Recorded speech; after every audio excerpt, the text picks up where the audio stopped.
Hello everyone, welcome to S one coaching centre. S one coaching centre के इस video में आज हम लोग एनटीपीसी के बारे में चर्चा करेंगे। ठीक है, क्योंकि आप जानते हैं कि एनटीपीसी का 7th फेज एग्जाम जो है वो अब समाप्त हो चुका है। तो अब हम लोग इस वीडियो में जानेंगे कि एनटीपीसी का जो है वो आंसर की कब तक जारी हो सकता है। ठीक है, फिर जानेंगे कि क्या रॉ मार्क्स जिसका 50 से कम आ रहा है तो वो क्या मेंस की तैयारी शुरू कर सकते हैं, इसके बारे में भी हम लोग इस वीडियो में देखेंगे। ठीक है, उसके बाद है कि कम मार्क्स वाले जो है ये वीडियो जरूर देखें, जिनके भी मार्क्स कम आ रहे हैं वो इस वीडियो को जरूर देखें। ठीक है, क्योंकि उसका भी नंबर जो है नॉर्मलाइजेशन में बहुत ज़्यादा बढ़ सकता है। इसलिए आप वीडियो पर अंत तक बने रहें ताकि आपको हर चीज़ों के बारे में बारीकी से समझ में आए। ठीक है, इसमें हम लोग फिर जानेंगे कि नंबर जो है सभी का कितना कितना बढ़ सकता है। और इस वीडियो में हम लोग basically easy, moderate, hard shift ये सभी के बारे में कंपेरिजन करके मैं आपको बताऊंगा कि 50 नंबर वाले भी नंबर अच्छा खासा ला सकता है। यह जो वीडियो है वो बेसिकली 15,000 बच्चों का एनालिसिस किया जा रहा है, तो इसीलिए आप वीडियो पर अंत तक बने रहें। हाँ, अगर आप मेरे चैनल पर पहली बार बने हैं तो चैनल को सब्सक्राइब कर लें और बेल आइकन प्रेस कर दें ताकि आपको जब भी मैं कोई नया चीज़ डालूँ तो आपको नोटिफिकेशन सबसे पहले पहुंच जाए। तो चलिए वीडियो स्टार्ट करते हैं। तो देखिए, सबसे पहले हम लोग चर्चा करेंगे कि इजी शिफ्ट वाली, क्योंकि आप जानते हैं कि इतना लंबा एग्जाम हुआ, लगभग 28 दिसंबर 2020 में एग्जाम शुरू हुआ था और ये 31 जुलाई तक जो है एग्जाम चला और बीच में तो 2-3 महीना बंद था, ऑफ था। तो फिर भी 3-4 महीना लगभग एग्जाम हुआ इसका। तो उसमें बहुत से ऐसा शिफ्ट होगा जिसमें इजी शिफ्ट होगा, हार्ड शिफ्ट होगा, कुछ मॉडरेट शिफ्ट होगा। तो सभी शिफ्ट पर भी जो है बहुत ज़्यादा इजी शिफ्ट, मॉडरेट शिफ्ट या फिर हार्ड शिफ्ट, ये शिफ्ट पर जो है बहुत ज़्यादा डिपेंड करेगा आप लोगों के नंबर पर। ठीक, तो इसीलिए आप इस वीडियो को ध्यान से देखिएगा। तो देखिए, सबसे पहले हम लोग चर्चा करें कि इजी शिफ्ट वाले, कि जिसका भी इजी शिफ्ट होगा तो देखिए आखिर पता कैसे चलेगा कि इजी शिफ्ट होगा। तो इजी शिफ्ट में जो है अक्सर बच्चों का जो अटेम्प्ट होता है क्वेश्चंस का, वो एटलीस्ट जो है अगर हम सपोज मान सकते हैं एवरेज का जो है वो 85 प्लस होगा। 85 प्लस विद्यार्थियों का जो अटेम्प्ट होगा एग्जाम में वो 85 प्लस होगा। ऐसा नहीं कि 85 ही होगा, 85 से 90, 95 भी मार सकता है कोई बच्चा अगर इजी शिफ्ट मिल जाता है तो। ठीक है, तो इसमें हम लोग एक एवरेज मानेंगे कि 85 प्लस तो जो इजी शिफ्ट में होगा बच्चा, लगभग बच्चा जो है वो अटेम्प्ट कर लेंगे। और हम लोग जानते हैं कि जो इस एग्जाम में 1/3 क्या है, नेगेटिव मार्क्स है। ठीक है, 1/3 जो है वो नेगेटिव मार्क्स में है। तो एवरेज बच्चा अगर हम मानते हैं कि 85 प्लस वो अटेम्प्ट कर रहा है तो ऐसा तो बहुत कम ही बच्चा, मतलब ना के बराबर ऐसा बच्चा हुआ जिसका गलती नहीं होता हुआ एग्जाम में। ठीक है, तो बहुत से बच्चों का गलती तो होता ही है, चाहे कम ही क्यों ना हो, 5 हो, 10 हो या 15 हो, किसी किसी का तो 20 तक भी जा सकता है, इसमें गलती कोई जरूरी नहीं है। तो इसीलिए उसमें 1/3 तो ही क्या होगा, वो तो नेगेटिव में कट जाएगा। तो सपोज अगर वो 85 अटेम्प्ट कर रहा है, उसमें मान लेते हैं कि अगर वो एवरेज स्टूडेंट्स का मान रहे हैं कि अगर मान लेते हैं कि एवरेज स्टूडेंट्स 85 अटेम्प्ट किया और उसमें 15 को रॉन्ग कर दिया, 15 क्वेश्चन का क्या क्या रॉन्ग किया, तो अगर वो 15 क्वेश्चन रॉन्ग ही कर दिया तो 15 का 1/3 इक्वल टू कितना, 5 नंबर, तो इसका ऐसे भी चला गया। तो सबसे पहले 85 तो था, 85 में 15 तो नेगेटिव चला गया, यानी कि फाइनली बचा कितना, 70 नंबर बचा। और 70 में फिर 5 नंबर नेगेटिव चला गया तो फाइनली कितना बचा, 65 नंबर बचा। यानी कि 85 अटेम्प्ट करने वाला बच्चा को कहाँ तक नंबर आके खड़ा कर रहा है, ये 65 नंबर पे आके उसको खड़ा कर दिया। ठीक है, ये एवरेज बता रहे हैं, ये जरूरी नहीं कि 65 से कम भी हो सकता है किसी का, ये तो जरूरी नहीं कि किसी का 15 नंबर ही गलती होगा, किसी का 20 भी जा सकता है, किसी का 18 जा सकता है, तो कितना भी गलती हो सकता है। तो एक एवरेज हम मान रहे हैं कि मान लेते हैं 60-65 नंबर आ सकता है उसका। लेकिन ये इजी शिफ्ट पे, और हम जानते हैं कि अगर इजी शिफ्ट में अगर आप 60-65 ला रहे हैं तो आपका नॉर्मलाइजेशन तो उतना ज़्यादा नहीं होने वाला है, समझ रहे हैं ना। तो इस फैक्ट पर भी बहुत डिपेंड करेगा।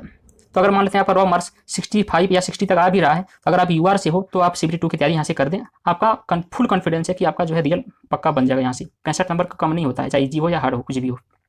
तो ये यूआर का हम बता रहे हैं एक्चुअली, क्योंकि अगर यूआर में अगर इतना आ रहा है किसी का, तो अगर ओबीसी में भी अगर उसमें मान लीजिए 1-2 नंबर कम करके देख लें, अगर उसका उतना नंबर आ रहा है तो वो CBT2 की तैयारी अच्छा आराम से करें, कोई दिक्कत नहीं है।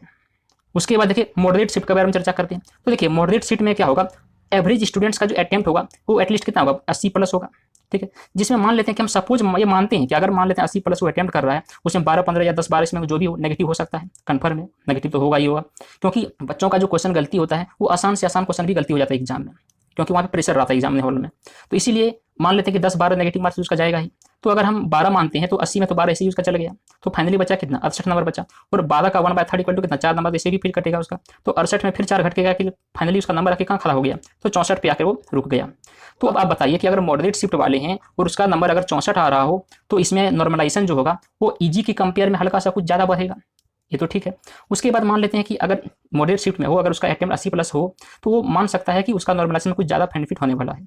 तो ये यूआर का हम बता देते हैं। तो यूआर का अगर इतना नंबर वो आ रहा हो, आप आराम से तैयारी कर सकते हैं CBT2 का, कोई दिक्कत नहीं है इसमें। ठीक है, बाकी इसमें जितने भी दूसरा कैटेगरी का है OBC SC ST, उसमें 3-4 नंबर आगे पीछे करके आप अपना देख लें और फिर आप आगे की तैयारी को जारी रखें।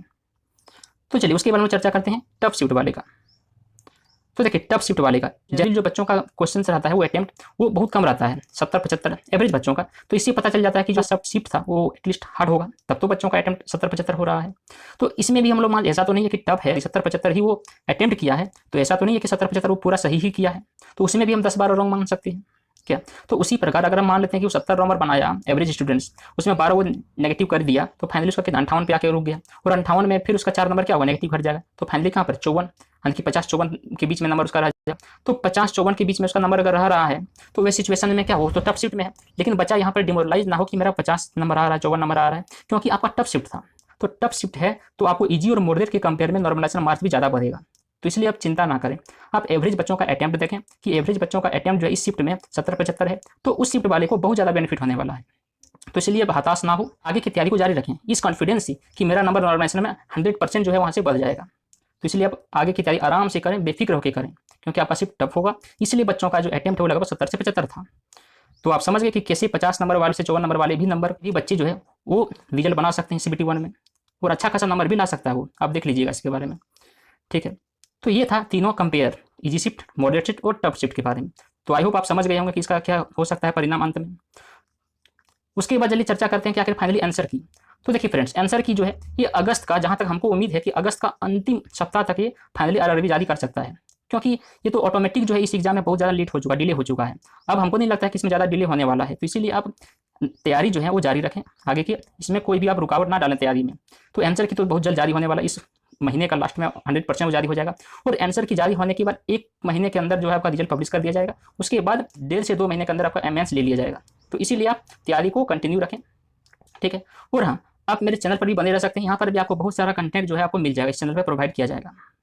और अगर आप मेरे चैनल पे पहली बार बने हैं तो चैनल को सब्सक्राइब करके बेल आइकन प्रेस कर दें, ताकि जब भी नया कोई कंटेंट मेरे चैनल पे अपलोड हो तो आपको उसका नोटिफिकेशन जल्दी से मिल जाए, ठीक है। तो चलिए मिलते हैं फिर नेक्स्ट वीडियो में, आज के लिए इतना ही। Thank you for watching.